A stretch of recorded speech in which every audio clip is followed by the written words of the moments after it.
Hello and welcome back to another episode of Hudson's Highlights. What we do on my channels, we discuss movies and TV shows and things within that space. So today we are going to finally discuss Daredevil Born Again episode 4. I was able to get the show finally watched. Had a little bit of difficulty watching it last night, but I was able to finish it today.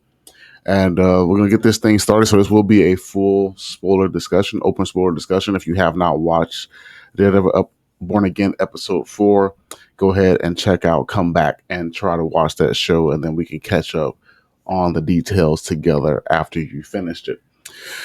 So episode 4 was pretty good. Pretty good. Opened up. It is starting to feel like an HBO show. And when I say that, I mean that with all the respect in the world. In the past, Disney Plus has been known to kind of Disneyfy. That's the word. That's the actual word people use. Disneyfy their shows, where they tone down the violence, tone down the maturity, tone down some of the things that would make it less appealing for a parental audience to allow their children to watch. They have decided to go completely against that with this. They've done it a couple of times before. I think Echo was TVMA.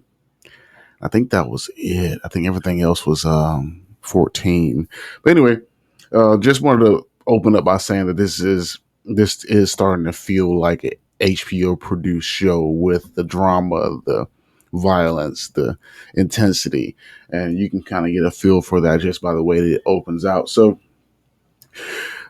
of course, episode 3 ended with Hector White Tiger being killed, and it picks up right where it left off. Matt is in the morgue. We don't actually see Hector's body, but you see they're gathering his belongings. You see the medallion or the pendant and his uniform, his White Tiger uniform, being bagged. And Matt is there to pay his respects and then also to get information. He was the lawyer on the case and he wants to know, like, hey, what do we find out about this murder? And basically nothing. He was shot point blank range, as we all know. The casing at this point hasn't been found from the projectile, so we don't know what it came from. Nothing. Basically, he was killed, and there's really no direction and goal to even begin to look for a assailant.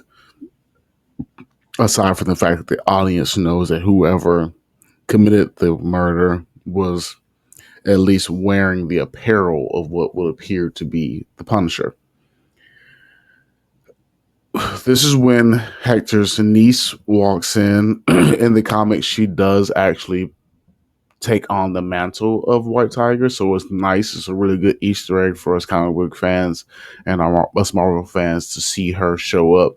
They do make it pretty apparent, although it hadn't been shown before, that Matt and the niece had interaction before. She knew exactly who he was when she walked in. She wanted to see the body, but he, of course, being the mature adult, told her, listen, I know that's what you think you want, but you actually want to remember your uncle the way that you remember him. You don't want to see him like that, which was a nice touch. We get to see her feelings towards the justice system, which is played on again and again in the episode. But just the way that she feels like, he was vindicated, he was freed, he was found not guilty. And then the corrupt system that we live in, or that at least in this show, the system they live in New York, even if you're freed, the dirty cops will just take you out themselves. And that's what she feels like happened. She feels like, she even says, you don't have to be a mathematician to figure out he killed the cop, dirty cops in the city, he gets freed, and then that night he ends up murdered. I mean, I think she said 1 + 1 = 2. I mean, clearly, the cops probably had something to do with it. And Matt even agreed that, he said, I know, because I think he understands that, yeah, this was probably a dirty cop situation that caused his death. We do cut to after that, which is cool because we haven't seen him throughout the show at all up to this point. We see Muse for the first time in the show. He is carrying what appears to be a dead body through the trailway or through the railway, the tunnel that the trains go through. But that's it. They show you carrying a body. They show him carrying a body, and he's waiting for the train to pass, and then boom, you don't see him again. Um, at this point, it goes to the opening credits, which was nice, a nice little snippet for you. Like, here's Muse, but then boom, we're gonna go right into the show. This show did spend a lot of time just really going over character development, character flaws. And I thought it was a nice touch. It was a nice touch because we spent a lot of time in episode 1 and 2 just going over the violence of the city. And then episode 3, we spent a lot of time looking at the judicial system and how that can be flawed. And then episode 4, it looks like we're leaning more into the flaws of humanity. And I thought that was a really good overtone touch to show you that every episode, hopefully, or at least so far they're showing us, every episode is going to spend a lot of time talking about a different facet of not just the city, but the people within the city, whether they be your quote unquote villain or your hero, or just be characters throughout the plot. Everybody has a story to tell. That was a really good touch, and I appreciated that portion of this episode.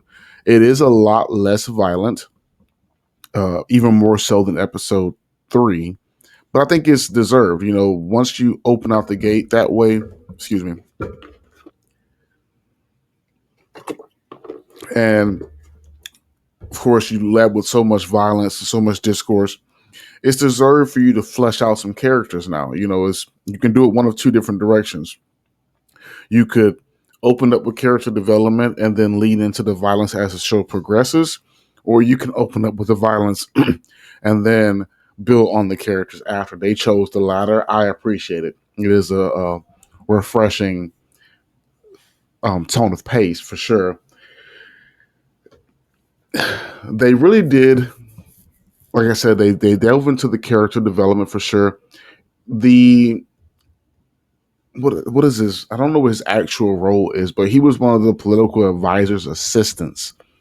He does something dumb. He ends up at this club, the one that Fisk kind of likes, younger kid on his team. He inadvertently, while he's drunk, gives away some of Fisk's plans for the city, which later on we find out Fisk is not going to be happy about. But that just dives more into the character development. It's showing the flaws of, from Matt understanding that, this is a corrupt city and what he's trying to do may not work. And then you see the political assistant having a human moment where he is out just trying to, he's overworked. He's the mayor's political assistant, and he really is just trying to have a night on the town. And in his drunken stupor, says a little bit too much. Matt's working a new case. It's a petty theft case. It's not like he is working this huge case. But what they really did in this episode, I really appreciate it. Like I said, this is a character driven episode. The defendant in this case, petty theft, he basically stole some kettle corn. And you would think with that information, it's like, okay, well, he stole some petty gas station food.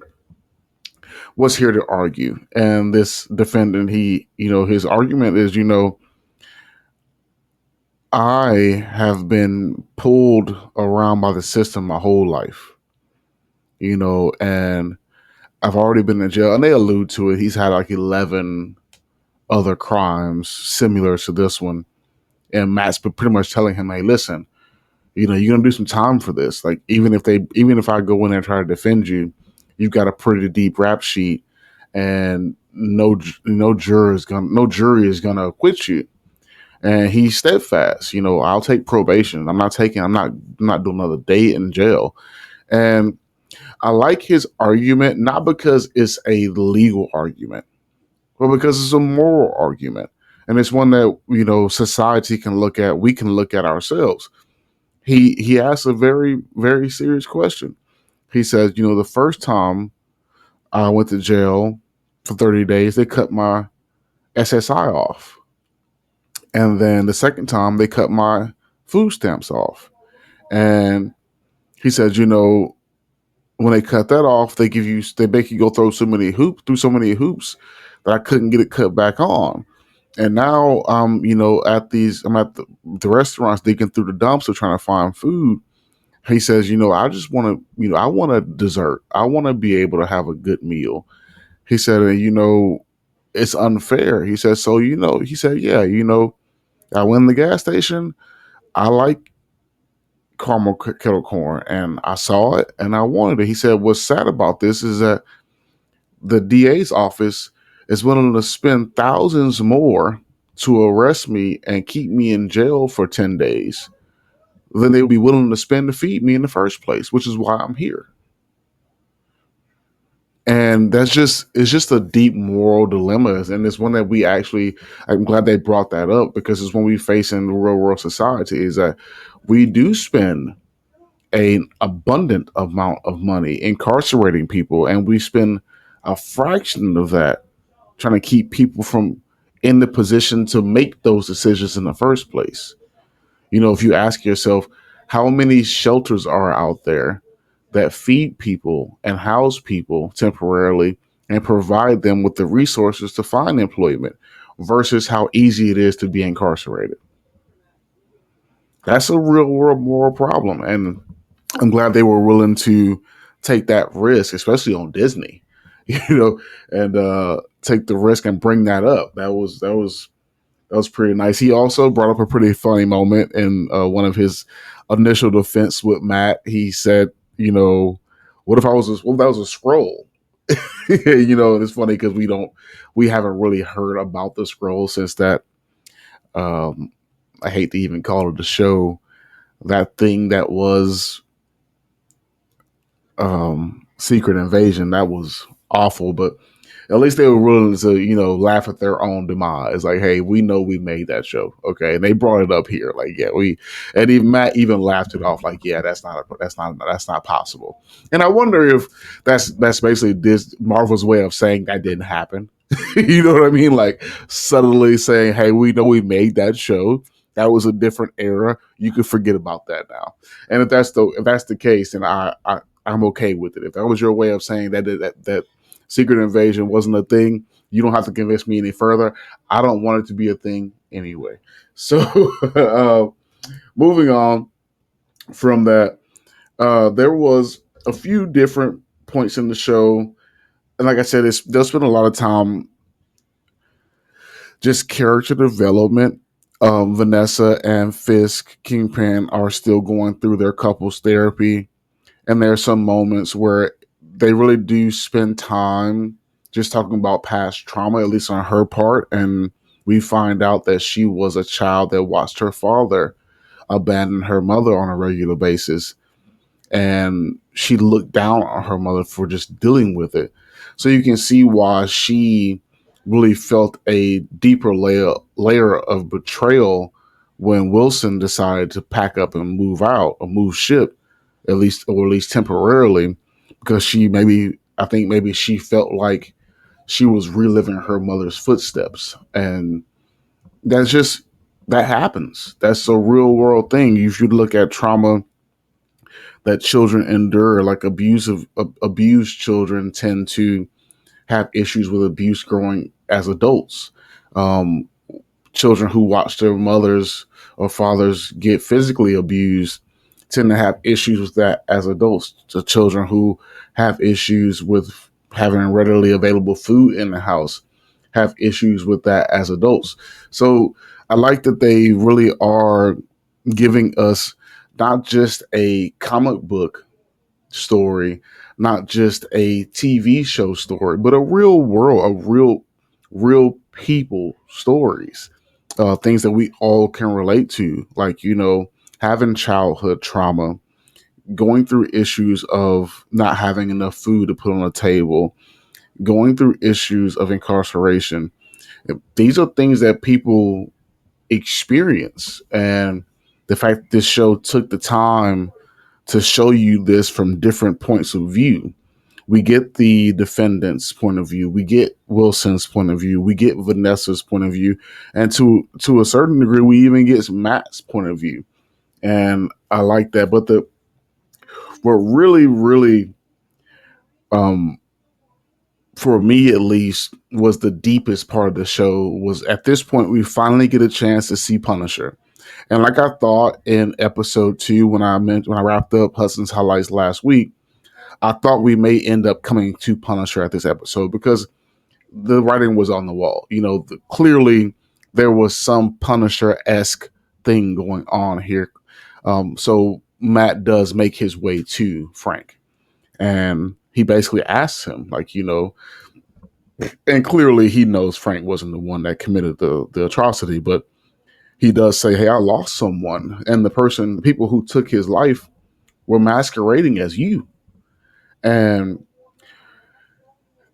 of course, they have a little bit of a conversation about just the crooked cops and how this is how the city of New York is operating right now. But the deepest part about that interplay was we get to see the hurt from both parties. We get to see that Matt hasn't fully healed from losing his friend. We get to see that 100% Frank has not and probably won't ever heal from losing his family. He says that he still hears his son, call to him when he's sitting still. He still sees his son, and just that trauma. And people go through that. Like when you experience traumatic loss, and I'm sure a few of you can understand this, like that stuff follows you around. Like it's not something you get to shake off. And just the braveness of this episode was really deep. It really does. It really did show that Marvel, under Kevin Feige's stewardship, is trying to keep true to what made the Netflix series Daredevil so good. It was the human story. The human stories is what made, of course, the action and the hallways fight and all the things that make you go boom, bow, wham. But the stories, and I'm loving that they're showing us that Frank Castle is probably one of the people who will never, and this happens. Some people go through therapy and counseling and they get some form of redemption, they get some form of a life back, but some people don't. And you can see in Frank's face and just the way he's carrying himself in this episode that he's probably one of the people that will never get a "I'm okay" moment. And it's even kind of alluded to before Frank and Matt depart. You can see the difference. Like Matt is still going through pain, but he sees a light at the end of the tunnel, where Frank is all he sees in front of him is darkness. All he sees is that people need to pay, and there is no alternative. It doesn't matter how he gets to that end, as long as that end is achieved. And that's just another real human story, another story that people can relate to. How two people can experience similar trauma but take two very different paths afterward. And I think that's something that we all can relate to. And even down to Wilson Fisk and where he is right now as the mayor of the city, he's starting to realize that all the power he holds in the world with his strong right arm isn't going to really help him in a situation where there's red tape. And you can see the struggle that he is experiencing as a person who's so used to just getting what they want by fear, by not just fear, but sheer force. And now he's put himself in a situation where force doesn't work. There is a pretty cool moment where you see at the end, because during the counseling session with him and Vanessa, they both kind of allude to that they don't know what happened to her. I want to say mistress, but the person that she had the affair with, I think his name's Adam. And they both say they don't know. And then in the end, you see Wilson has this dude jailed up in the roof or in the ceiling of this building, and just showing you that even Fisk himself, he's dealing with a human story. Like, he wants to trust his wife. He wants his wife to trust him. He knows that the things that he did led her to the affair, but still, him being who he is, he still feels like he needs to punish this guy for being the person that she chose. And anyone who's ever gone through any version of infidelity, you know what that feels like. Like, you still want to hate the other person, even though you know that the other person was just there. They didn't choose to be thrown in the middle of your mess, but that's where they are. Just a really cool scene there. This whole episode was point for point human stories. And I can also see if a person's watching this and like, this is a step back for me. For me, it wasn't. I feel like they did a really good job, especially with the time they had, giving every story, every character their own story, their own human story. And that makes this show so relatable to me. We do at the end, we get to see Muse again one more time. We find out the body he's dragging isn't dead. He's alive. He brings him to this like cave, cauldron looking place, and he sticks this siphon in him and starts draining his blood, and then it cuts. So we don't know what the Muse is doing here, but there were some bodies hanging in the ceiling, so it's nothing good. Um, Looking forward to see what they do with that. I will be doing a 100% be doing, because if I'm not mistaken, and I think I'm almost certain at this point, next week is when we're going to be doing the episode 5 and 6 combination. So we'll get episode 5 and 6 together. And I think that makes sense now watching the show, because this is where Muse is going to have his character arc. So it makes sense. And, before we were curious, like, why did they decide to put 5 and 6 together? And now I see why. Because if you're going to do a full Muse story, you're going to want to wrap that, or at least get the meat of that story concluded. And you're not going to be able to do that in 30 to 45 minutes. So I will be doing a full spoiler English review of those 2 episodes. I don't think I'll be able to get it out on Tuesday though. Just full honesty, full disclosure. If it's going to be 2 hours like the opening, there's no need in me telling you I can get it out on Tuesday night and have to work on Wednesday. So it'll probably have to wait for Wednesday, but keep your eyes open for that. I am going to be doing, like I mentioned last week, the full spoiler discussion of the show Elevation on HBO Max or Max. I plan to get that dropped on the channel tomorrow. Sorry for not being able to get it out in the last week. Like I said, I was working on some of our technical issues to get the show up to a decent standard. But let me know what you thought about the show so far. What you think about the show so far? What do you think about the episode? Did you agree with me that it was a good character-driven episode, or maybe you thought it was a little slow for your pace? Whatever the case may be, please drop your comments in the comment section below. If you haven't already, please like and subscribe to the channel. And I will see you guys tomorrow on the next episode of Hudson's Highlights. Take care.